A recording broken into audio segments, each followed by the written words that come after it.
everybody. Welcome to the maiden voyage of the Blackheart Collaborative Creative Series. Joining me today is our first collaborative creative, Kendall Ahern. Kendall, thank you for joining me. Yep. Kendall is a local artist and photographer, among other things, and she's here today to talk to us about her photography. So let's get right off into it. Tell me, what got you into photography? I've been around photography since I was a kid. My parents had cameras. I have boxes full of really cool film photos that, you know, they were photographers when they were younger. They had all the film cameras and they just liked it. I was exposed to different photos, and my mother's an artist. So I just, around art, I could see art a little bit because I was kind of trained to look for it by my parents. And then, you know, middle school, you kind of start more so becoming your own person. I discovered a couple of photographers that I just adored. They just appealed to me. Okay. And, you know, through then I got different types of cameras, and then I just thought, oh, this is a fun hobby. I do art already. Why don't I try this? And then after the while of practicing with it, playing with it, I was like, this is cool. I want to keep doing it. Okay. So you mentioned you went through a couple different kinds of cameras. Yeah. Tell me a little bit about your first camera. If there's anything I can recommend to young photographers, it's a little different now because just technology keeps going and your phone's so good.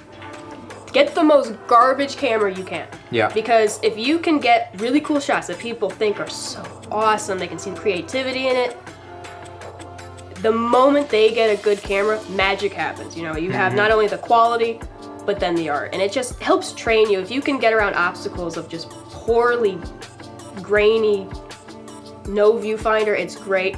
My first camera I got was, I think, 7th or 8th grade. I got a point and shoot Nikon, and right when I was starting to get into photography and doing my own stuff, more than just taking photos of friends, the LCD screen broke and it didn't have a viewfinder, so I took the majority of some people saw them, some didn't, because I just did not show my art or anything. Okay. But whenever I did, I got really great reactions, and the art teachers thought, oh, this is so cool.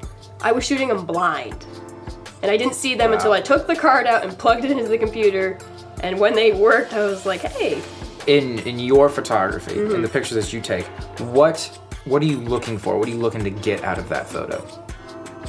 For my own personal style? Yes, like, hey, if I look at a photo and it's like, this photo is so Kendall, how would I know that? Okay. One, I like to tell a story. I mean, that's something I'm really into, is just, I want you to look at it and just go, oh, what's happening here?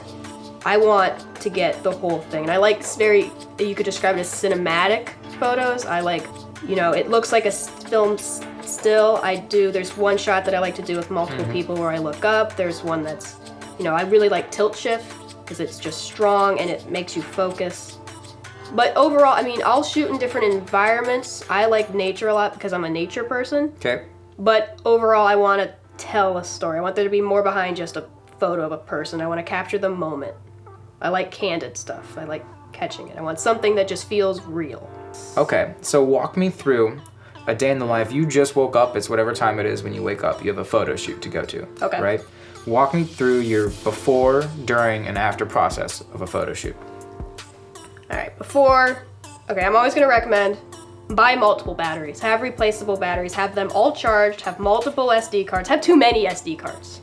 Just have all of them, because I've had it where an SD card just won't work, it won't format, so you move to a next one. And then you might think you have enough, you could have a 32 gigabyte and you're only taking photos. If you're taking RAW, you have even less photos than that 32 says it can handle. Just have too many, because stuff happens.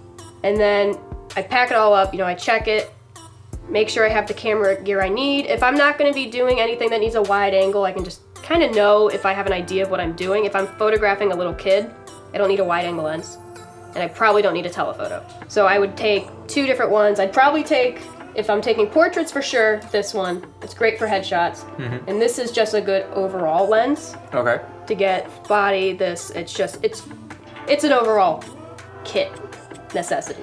So along the lines of amateurs versus professionals, we did a photo shoot with you earlier today, actually. Yes. And I don't think a lot of people realize the crazy positions and places you had to put yourself to get some of those pictures.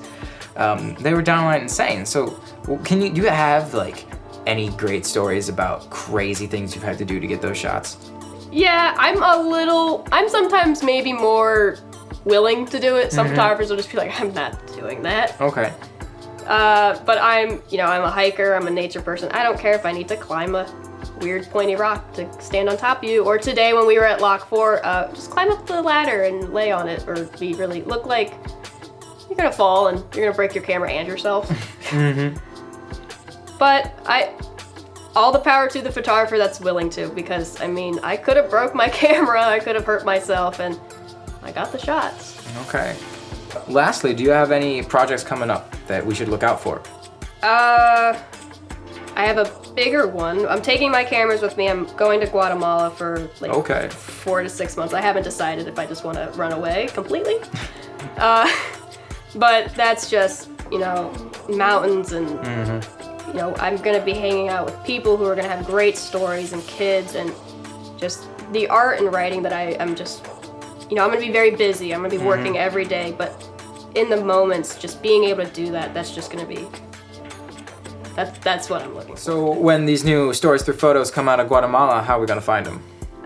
Easiest thing for me is I'm always updating it, is my Instagram. It's at Kendall Brier. And then when I get more concise things put together, my website, which I try to update regularly, kendallbrier.com. Okay. And then I'm leaving in September, but I take art commissions and all that. So people just have to find me on those links and send me a message and I'll figure something out. All right, awesome. Kendall, thank you for being with me. Thanks for having me.